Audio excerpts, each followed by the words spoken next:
ဘဝကိုတကယ်ပြည့်ပြည့်ဝဝနေခြင်းနဲ့ဆိုရင်အဲ့ဒါကိုရဖို့နည်းလမ်းတစ်ခုပဲရှိပါတယ်အဲ့ဒါကတော့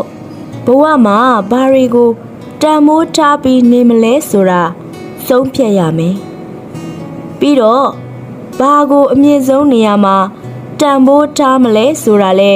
ဆုံးဖြတ်ရမယ်အဲ့ဒီလိုဆုံးဖြတ်ပြီးတဲ့နောက်ကိုဆုံးဖြတ်တဲ့အတိုင်းတစ်နေ့မပြတ်နေထိုင်သွားဖို့ပဲဖြစ်တယ်အသိဉာဏ်နဲ့ပတ်သက်တာ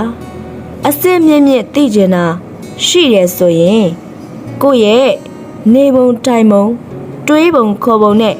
လောက်တာကိုင်တာအားလုံးဟာကိုလိုချင်တဲ့အသိဉာဏ်နဲ့မဆန့်ကျင်မှရမယ်